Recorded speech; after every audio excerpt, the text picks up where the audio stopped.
The lawyer's office in Laramie, Wyoming, was a sanctuary of polished wood and leather-bound books, but the air crackled with tension as thick as a summer storm.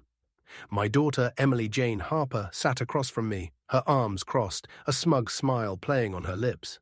At 35, she was the spitting image of her mother's sharp cheekbones, piercing green eyes, and a confidence that bordered on arrogance. She was certain that her mother's $42 million estate, the fruit of decades of relentless ambition, would pass entirely to her. I, Tom James Harper, was the ex-husband, the man who'd faded into obscurity after our divorce 18 years ago, invited to this reading of the will out of some obscure legal necessity. Emily barely acknowledged me, her posture radiating the assurance of someone who'd spent her life preparing to inherit an empire. But when David Bennett, the lawyer, read a single sentence from Margaret Ann Harper's will, everything changed. Emily's smile vanished, replaced by a scream so raw it seemed to shake the walls, her voice echoing with betrayal and disbelief. The week leading up to that moment had been a blur of mundane chaos. I was 67, living in a modest apartment on the edge of Laramie, where the Wyoming wind rattled the windows and the world felt small but manageable. That Monday, I'd been scrubbing orange juice off my linoleum floor, the result of a clumsy morning when Mrs. Callahan's voice cut through the thin wall separating our units. "Tom, your damn sprinklers are drowning my roses again." Her indignation was as predictable as the sunrise. The sprinkler system I'd installed last summer, a budget DIY project to save on water bills, had a faulty valve that sent a cascade of water over the property line every few days.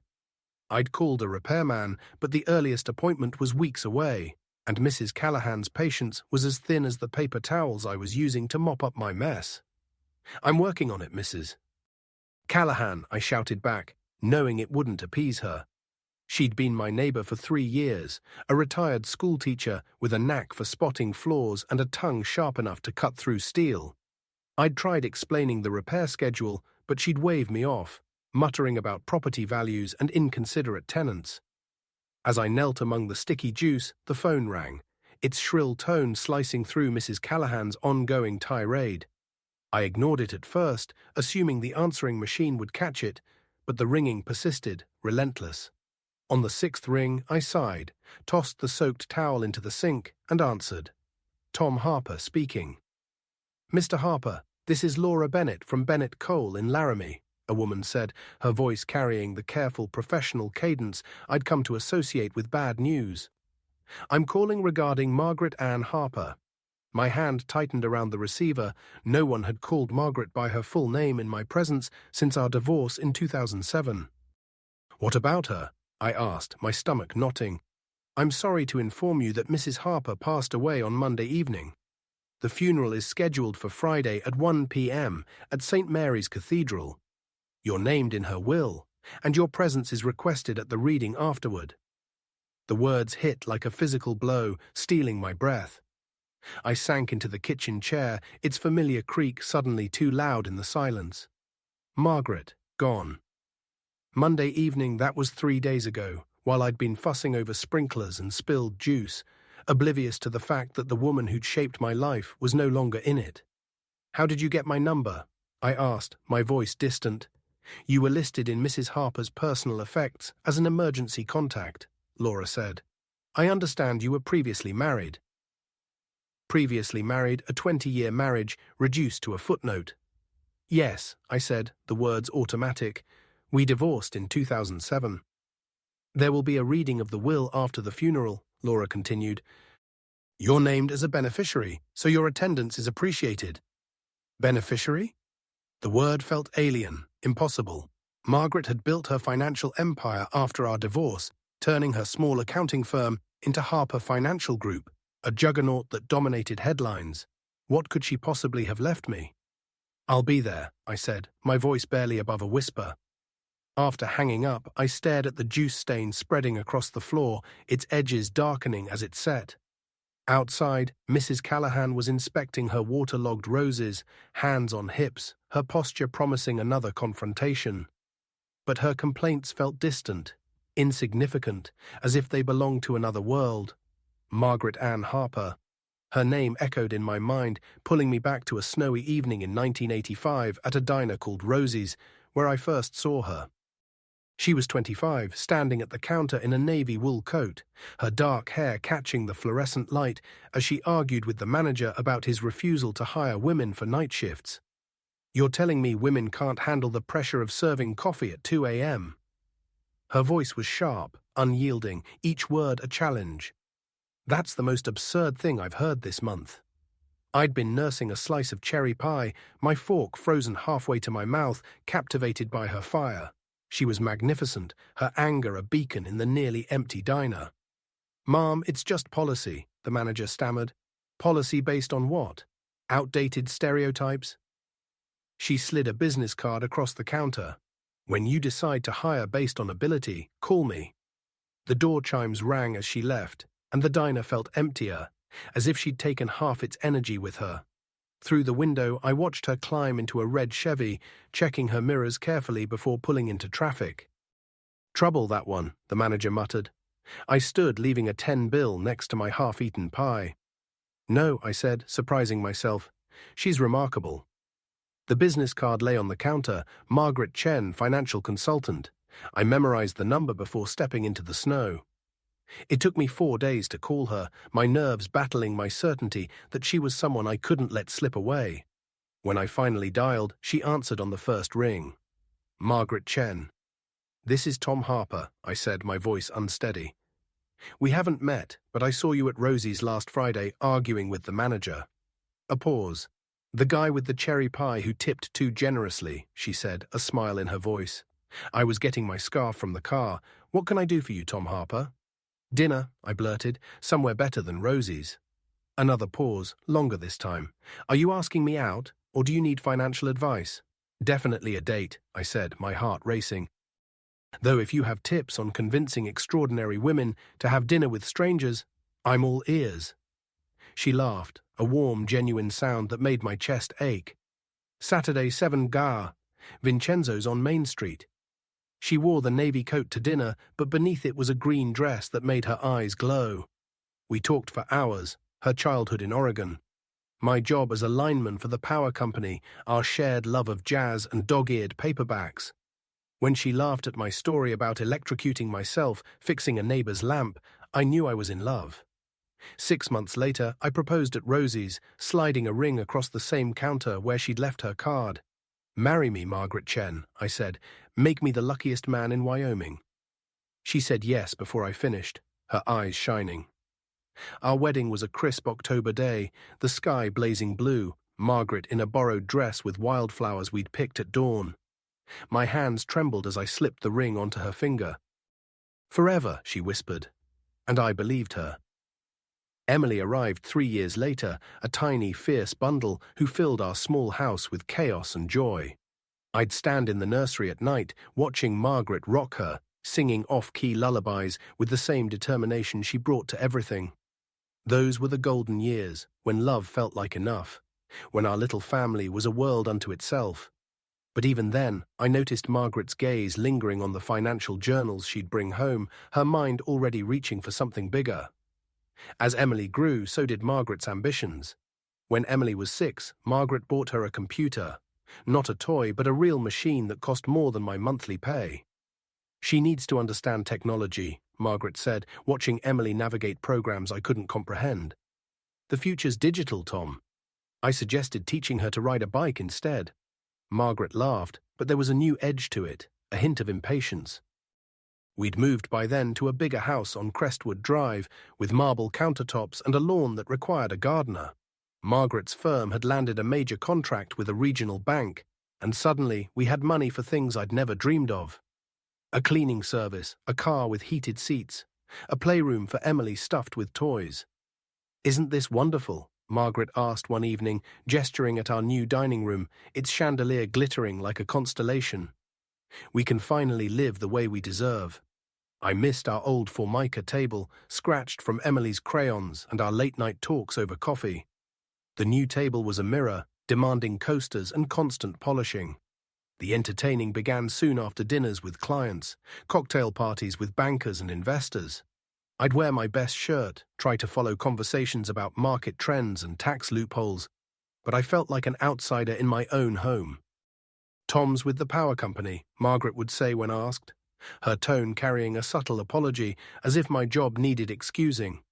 Emily thrived in this new world. By 10, she was charming Margaret's clients with precocious insights about software. By 12, she was picking wines for dinner parties I couldn't afford on my salary. At 15, she rolled her eyes when I suggested a family hike, preferring Margaret's conferences in Denver or Phoenix. "Dad doesn't get it," she'd say, her sigh heavy with adolescent superiority. The first real fight came on Emily's 16th birthday.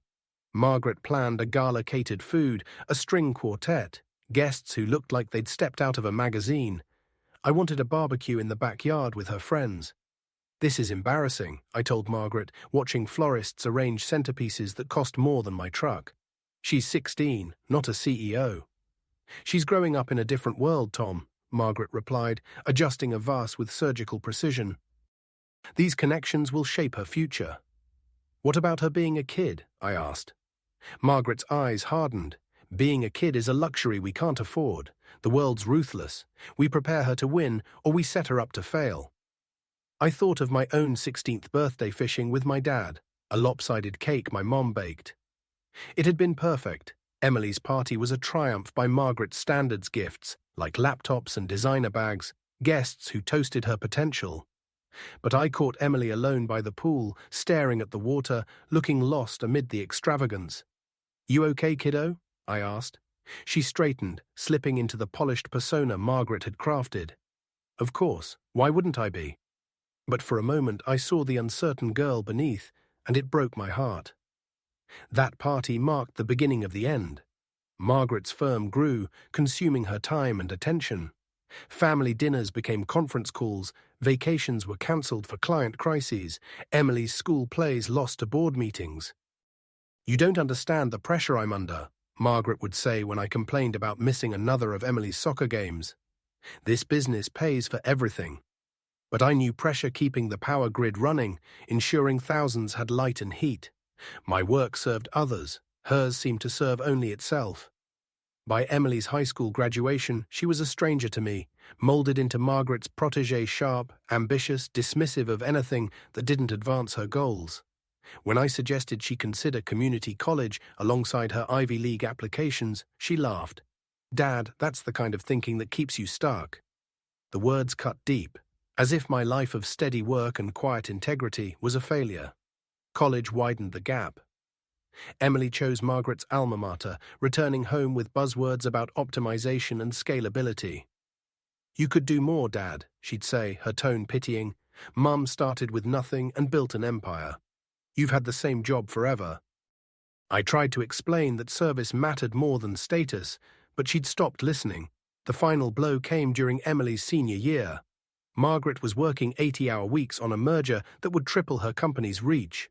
I was handling everything at home: groceries, laundry, the mundane tasks that kept life running. When Margaret missed Emily's graduation for a deal in Chicago, I snapped, "This is enough, Margaret. Family has to matter sometimes." She stood in our granite kitchen, still in her suit at midnight, scrolling her phone. "Don't lecture me about priorities, Tom. Everything we have, Emily's education, this house exists because of my work." "What about what we've lost?" I asked. "Like us. Like being a family." She looked at me, and I saw the truth in her eyes.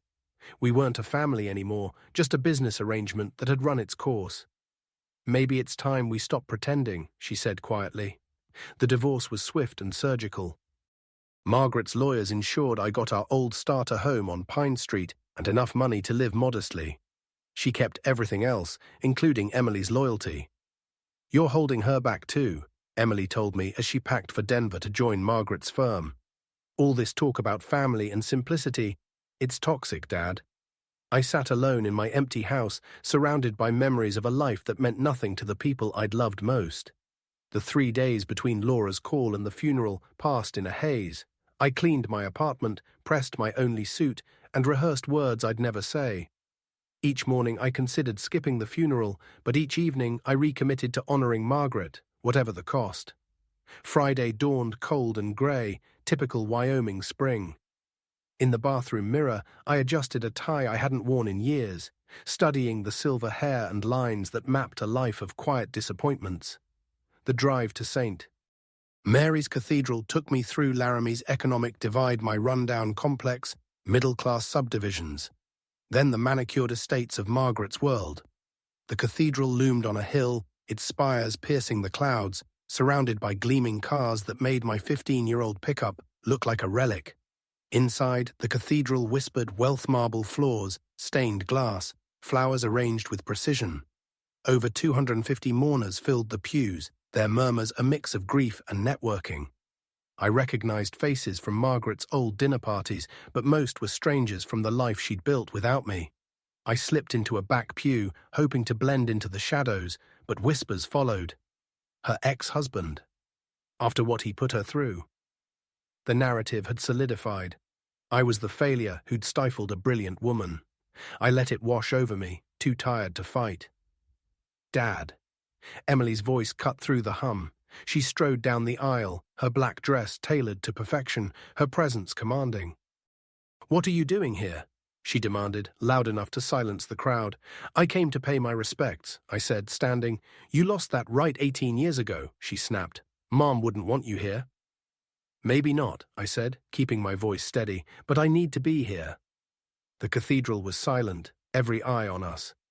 "You embarrassed her enough when she was alive," Emily said, her voice rising. "Don't pretend to care now." She turned to the mourners, her tone prosecutorial. "This is Tom Harper, my mother's ex-husband, who spent 20 years holding her back while she built an empire. He's here to play the grieving widower, as if he ever mattered to her."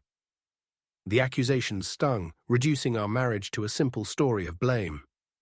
I wanted to explain the love we'd shared, the years of laughter and dreams, but the crowd had chosen its villain. "I loved your mother for 38 years, I said, my voice carrying through the silence. 20 as her husband, 18 wishing her well, despite everything. I'm here to honor that, nothing more." I sat down, and after a tense moment, Emily stormed to the front pew, her heels echoing. The service was a monument to Margaret's legacy, eulogies from CEOs, music that spoke of triumph over adversity. I stayed through it all, ignored by mourners offering Emily condolences. As the cathedral emptied, a man approached. "Mr. Harper, I'm David Bennett from Bennett Cole. Could we speak about the will?" Emily appeared, her eyes narrowing. "Why is he here?" "Your father is named in the will," David said. "His presence is required." Emily's jaw tightened, but she followed us to David's office, 3 blocks away through Laramie's historic district. The office was a testament to success: mahogany desk, leather chairs, diplomas on the walls. Emily took the chair closest to David, leaving me the one slightly off-center, a fitting metaphor for my place in Margaret's world. David opened a thick file, his movements precise. "This is the last will and testament of Margaret Ann Harper, executed on April 10, 2024, and witnessed per Wyoming law." Emily leaned forward, her confidence unshakable. I sat quietly, expecting some minor bequest, a formality to close a chapter. David began.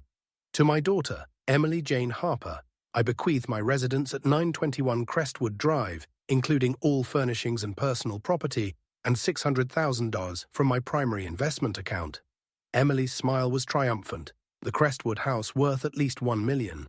But I noticed her hesitate, as if calculating what was missing.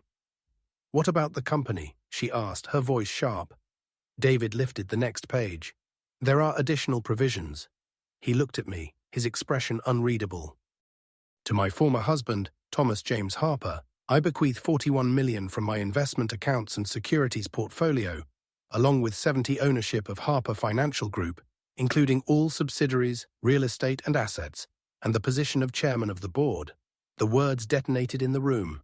My jaw dropped, my mind unable to process the number 41 million, control of Margaret's empire, the company that had consumed our marriage.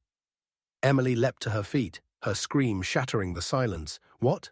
This is insane. He did something to her, manipulated her when she was vulnerable." "I haven't spoken to your mother in 18 years, I said, my voice barely audible. "There's no mistake," David said firmly. "Margaret was of sound mind, and these documents were reviewed multiple times. She also left a personal message. Emily's hands shook. A message? For him? For both of you, David said, opening an envelope with Margaret's handwriting. He began reading. My dearest Tom, the letter began, if you're hearing this, I'm gone, and you're wondering if the world has gone mad. I can see your puzzled look, the one you had when I'd rearranged the garage every spring. I smiled, tears pricking my eyes. Her voice was so vivid. This inheritance isn't a mistake. You deserve it, Tom, because you taught me what matters. I loved you through every fight, every silence, every year apart. I chose ambition over us, and I regretted it every day. You tried to remind me of balance, of love, and I was too stubborn to listen. To Emily, my darling girl, you're brilliant, but you're not ready for this burden. You've lived in my shadow, taking the rewards without the responsibility. You've judged your father for mistakes he never made. I want you to learn who you are without wealth defining you. Forgive Tom for being human. He's the best man I knew. Tears streamed down my face, Margaret's love washing away years of self-doubt. Emily sat frozen, her world unraveling. Tom, the letter continued, I trust you with this wealth because you'll use it for good, not to prove yourself.